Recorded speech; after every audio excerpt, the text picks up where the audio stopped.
the plan.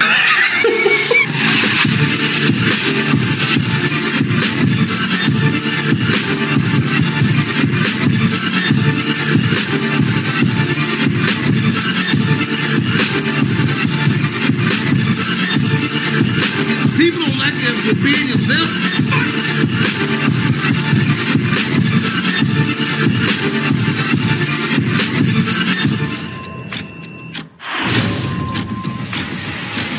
You should have killed me when you had the chance, Tommy. I'm untouchable now. I wouldn't be getting so cocky I was you. I'm done looking over my shoulder. Go ahead, let your guard down. Claudia, you gotta be lucky every day of your life.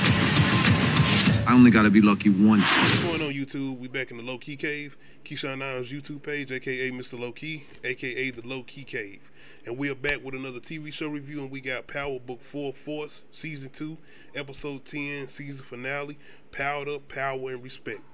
You know the theme song. But anyway, man, yes, we are back, and we got your boy Tommy. And what I will say about Season 2 is it's way better than Season 1. That's what I will say. As far as the season finale, though, I mean, it was straight, but I still feel like Power Book 3, Raising Kanan, is the best one as far as the Power universe. I feel like that still is the best spinoff.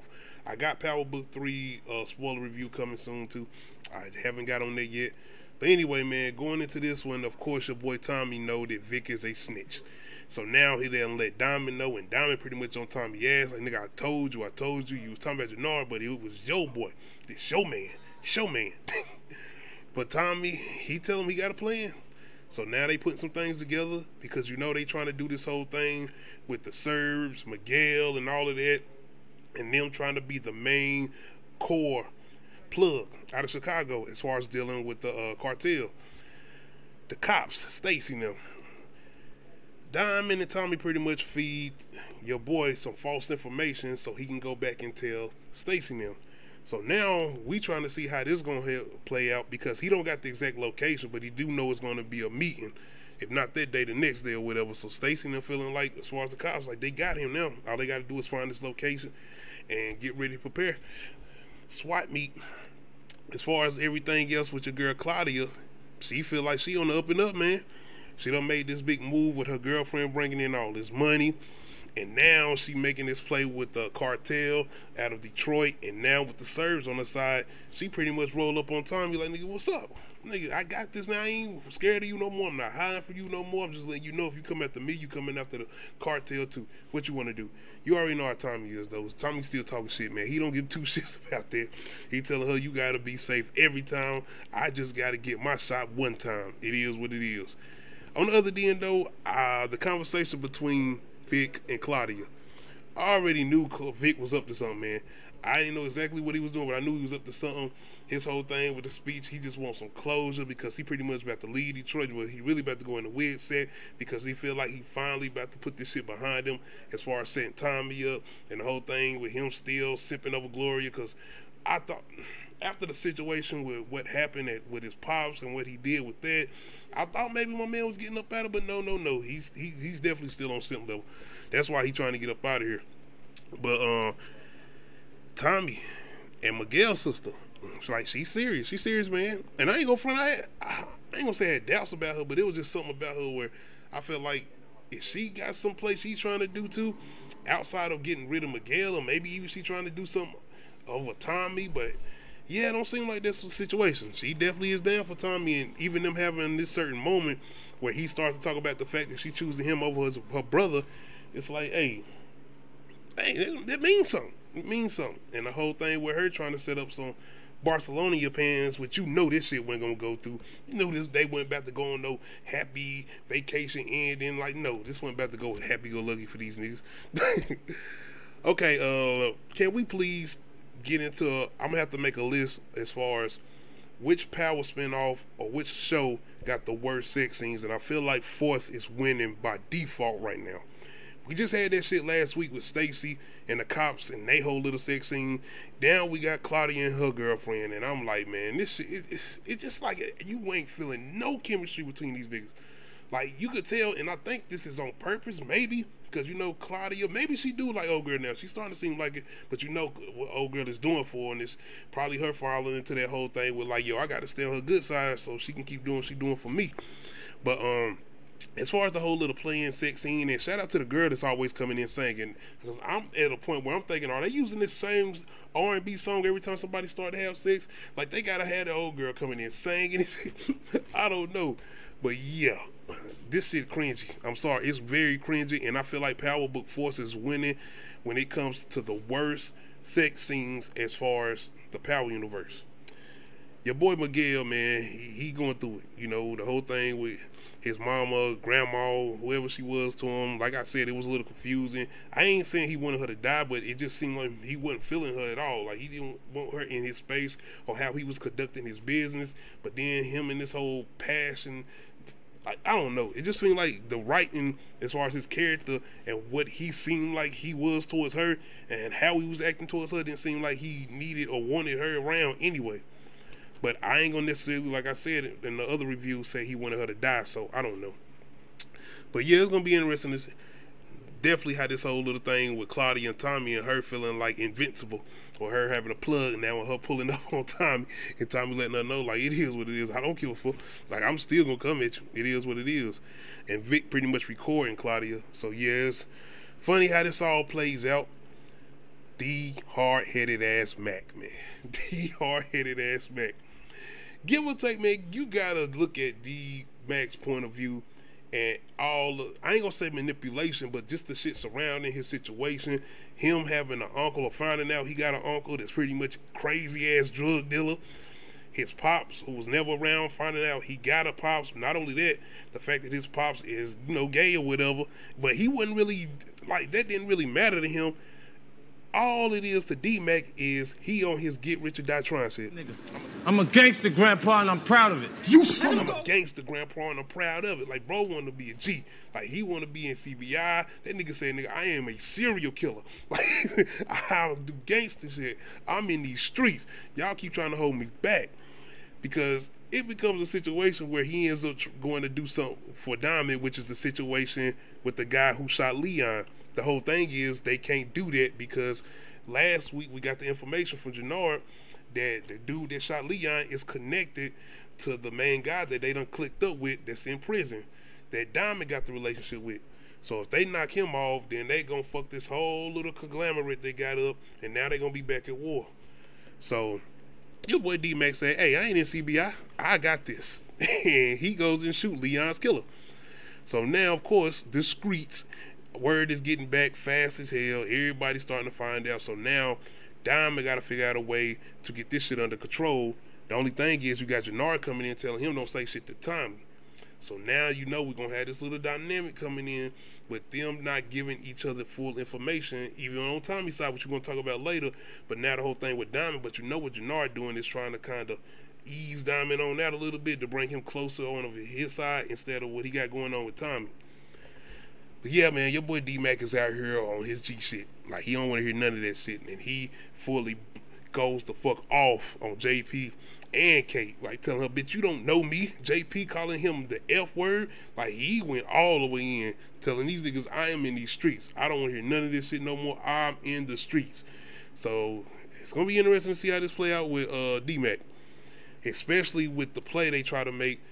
Because Jannard pretty much sets up a play for, I think, what's his name, King Los or K Los or whatever the dude is that's in jail, because he ends up finding out that somebody connected to CBI shot his nephew or whoever he is, his family member, whatever. So now he want to go to war as soon as he get out, because this is pretty much a setup for season 3. This guy's gonna be a big major player. He more than likely gonna try to come in.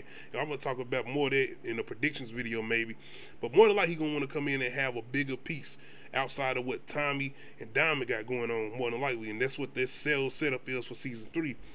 Because he definitely agreed to this shit real quick. As far as the whole thing with Jannard pretty much telling him, yo, I hand deliver the guy that killed his cousin, nephew, whoever he is to him, as far as D-Mac. Because he lets him know D-Mac not a part of CBI. He was exiled pretty much. And he agrees with it. But see, I'm wondering, is this a play for him to pretty much get out and say, yo, now I want a bigger piece, or I want a bigger play. I want a partner now. I want to be the main guy. it's gonna be interesting to see how they go out.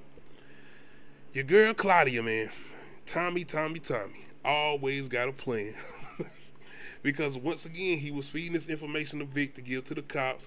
So now they do end up getting a location because he kind of is talking to Vic too once he in his apartment. And, you know, they got the bug in Tommy's apartment, but he don't know about the bug as far as in his apartment, but he do know that Vic got some shit going on. So more than likely, he thinking Vic is wired up in some type of way. That's gonna be interesting because he didn't never find that bug. So how was that gonna play going into season 3? Yeah, now to think about that. But as far as the situation with Claudia, Tommy pretty much has this whole shit set up. With her pulling up on him, he already knew he had a little plan coming into play. So now his whole thing is the location he ends up giving Vic is the location of Claudia and her meet up with the Surge and the new cartel plug from Detroit. So the cops end up going in busting them. But your girl Stacy, she don't want that shit. They in there telling Stacy, like, man, look, we done made a major arrest. We got the cartel, we got the Surge, and we got Claudia Flynn. Stacy, I don't give two fucks about none of that goofy shit. I want Tommy. And she's starting to get in contact to that phase of, you know, Sax and them, as far as, you know, the original Power and them, and Angela and them, and all of them. Now she getting a kind of obsessive. So I wonder, is Stacy gonna connect with your girl, what's the girl, the chick, the Latino chick? You know who I'm talking about, that always saying Tariq name all fucked up or whatever. I wonder if we're gonna get some type of conglomerate with them. Because I hear people kind of wanting D-Mac to team up with Tariq too. And the situation they ends up having with Tariq at the end of season 3, you never know. Especially when you know with Tommy showing up in Power Book 2, we could get some crossovers pretty soon. I'm pretty sure they probably trying to hint towards those type of things. Maybe. But I'm definitely not going to be surprised if Stacy ends up teaming up with the Latino chick as far as the cop that's been on this case forever, as far as from the original Power. I can't remember her name right now. Is it Rodriguez? I probably am wrong, but y'all let me know. But yeah, man, Stacy don't care about none of that shit. She wants Tommy. And they do end up busting Claudia and the Serbs and the plug. But see, this is Tommy Ho's play. Not only about feeding this bad information to Vic, but now he can go to the main plug who's over him and Miguel and let him know, yo, we done did this shit. Miguel ain't been doing shit. We pretty much been making all these plays. The whole thing with joining the groups together, the whole thing with bringing in the money they bringing in, not catching no bodies now. So once again, this is Tommy and Diamond's whole play about trying to move out Miguel. But he's not trying to hear all that. He pretty much lets Tommy them know, yeah, Miguel gonna stay in the place, but he ends up giving Tommy and Diamond the Serbs position. So now they are the plug in Chicago, but they still are competing with Miguel. So now he ends up making this whole meeting with Miguel and Tommy so they don't be doing no type of beef and shit like that, and let them know they gotta work together. And Miguel do not like that shit. Tommy and Diamond, I mean, they cool with it, just going along with it. Because, I mean, even before this whole meeting is set up, Miguel ends up trying to send somebody to kill Tommy. Of course, he gets his ass or whatever. But, yeah, it's going to be definitely interesting moving into season 3 how this plays out, especially at the end of this, which we're going to talk about. But, yeah, your girl Stacy was going off, bro. She wasn't trying to hear none of this shit. But Vic, turns out, is not dead. Because after the little play out with Claudia getting arrested and the little conversation between Vic and Tommy in the car, it does seem like that's where we lead to, but no, Vic is actually alive. And it's a strange ass plan, in my opinion, that Tommy is coming up with, which I'm about to get into, and I want y'all to let me know in the comments, do this shit make any sense? Especially the way Tommy is with raps and everything. How does this make sense? But Tommy and Diamond end up celebrating, not before the whole thing with Tommy and what he ends up dealing with as far as Kate, because Kate is trying to communicate with Tommy as far as her trying to change, especially with her finding out that D-Mac is alive. Tommy not trying to hear that shit. And it becomes a situation where Kate ends up coming over there talking, but he ends up just ignoring, telling her to go. He even ends up giving her some, you know, some smack, some coke or whatever. And she ends up doing it and somewhat overdosing almost. So this becomes a situation as far as Tommy and JP kind of getting into it now. Because you know JP going through the shit with D-Mac now, and him kind of looking at what Tommy is doing, because when Kate is overdosing, Tommy walks in and he kind of standing there like he gonna let her die. Like Tommy, once again, these little moments right here does help to show, and it solidifies just how, I ain't gonna say, well, I mean, Tommy is kind of evil, but I mean, the nigga is, he do some crazy shit. But just the impact and the type of emotion this character is going through as far as his upbringing with Kate, and kind of how he always is with this communication with her. But it is that conversation they have as far as what he tells him, as far as what Kate tells Tommy, as far as you never work out with these relationships, because she pops up while Miguel's sister is over there, and she's basically trying to somewhat warn Miguel's sister, like, this never ends well as far as Tommy and relationships. But Miguel's sister let her know, like, I already know what's up, I've been a part of the life or whatever. But it's definitely interesting once this situation happens with Tommy and Kate, and him kind of going into that whole mode of, like, you can go, like, and I'm talking about as far as you can die. But JP not with it. And him and JP kind of have, not a standout, but JP kind of pretty much isolating himself from Tommy. Pretty much telling him to stay away from him. And definitely after that conversation with D-Mac, he is definitely on the edge as far as JP. So you kind of get it. But after all of that, as far as Tommy and Diamond celebrating the fact that they are the big dudes now as far as Chicago, and them celebrating with CBI, we got your girl, Jannard, and his girl. It's definitely interesting to see how this go, because they end up sending that picture that he ended up taking of Tommy and Miguel's sister. So you knew some shit was gonna happen anyway. They setting up this Barcelonian trip or whatever. You knew this shit was gonna play out. And the fact that Tommy been kind of trying to reach Miguel's sister all day, and you knew something was going on, but it might have been the whole thing with, is Miguel setting up Tommy?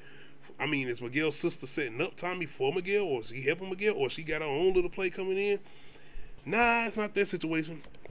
He has that picture now, and I honestly don't know what he's done with her, because before the grandmother died, more than likely he probably wouldn't have hurt her. But now that the grandmother's gone, and he kind of like on the edge now, dealing with the shit that he got to work with Tommy and them now, and now the fact that he got something that Tommy actually cares about and he could kind of use against Tommy, because he could do some shit where he can make it be like, I don't want y'all to do as good.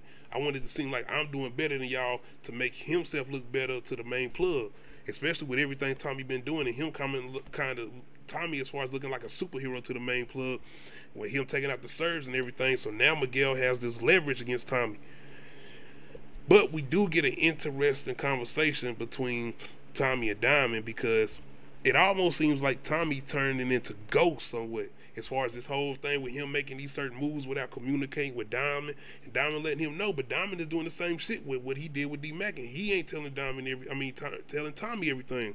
So both of them kind of in this position. But you can kind of see like that whole thing with that mirror being pointed up to Tommy, like, yeah, nigga, you remember what you used to say to Ghost? You remember how you used to come at Ghost about why you ain't being truthful with me, why you ain't telling me everything, why you always making it about you? It's like foreshadowing. It is, especially with Tommy, and the fact that he used to do this same shit with Ghost. Your girl Claudia, man. Yeah. Shanti. She pretty much makes that phone call. Well, Claudia makes the phone call to Shanti, and Shanti letting her know, like, hey, I'm rolling with Tommy now, and yes, I was a part of the main plan as far as setting you up. And then Tommy is over there too, and Tommy pretty much, hey, you remember Liliana? Claudia gets stabbed in prison, and of course, I feel like this ain't over. You got to remember, Claudia got old girl as far as her girlfriend, and she might be a bigger. She is more powerful than we think. She is, more than likely. The fact that she even got this money, remember what she said about her parents and this whole thing with their connections and this and the third. I feel like Claudia's definitely going to use her to get her revenge next season. She definitely not dead. And especially if she on some locked up shit, she going to be on some revenge play against everybody, especially finding out that everybody was kind of a part of this little plan against her, especially with Shanti. So yeah, it's definitely going to be interesting, man. But it's really the whole situation with your boy Tommy now. Because after everything and him setting up these big plays, him seeming like he's unstoppable, he's untouchable, does it seem like now Tommy now he's done been touched? I mean, not technically, of course, him still over maneuvering the cops or whatever with that plan. I mean, but hey, like I said, him and Ghost always kind of had these strategic plans set in motion. They ain't stupid. They was always smart about what they did. So, hey, it is what it is. But, yeah, it's definitely going to be interesting to see how Tommy's going to be moving forward with the fact that he don't know what's going on with Miguel's sister, because Miguel lets Tommy know, like, you ain't going to never see her again. And we don't know where she is as an audience. But not only that, this little rift that him and Diamond kind of got now as far as communication. And the fact that what is Tommy gonna do or how he's gonna react when he find out Diamond and what he's been doing with D-Mac. 'Cause what is D-Mac? Where is going on with D-Mac outside of him pretty much going off on Kate now? It's gonna be a lot going into season 3. But one thing I will say is now I'm actually looking forward to season 3 more than I was looking forward to season 2, especially after season 1 as far as Power Book 4 Force. But outside of that, man, y'all let me know how y'all feel as far as the season finale. Did it leave up to expectations? Do y'all feel like it had too many cliffhangers, too many unanswered questions because of them doing a lot as far as trying to set up season 3? Y'all let me know in the comments, man. Make sure you hit that like button. Make sure you hit that subscribe button. Make sure you hit that notification bell, let you know when I upload new videos. Other than that, we out.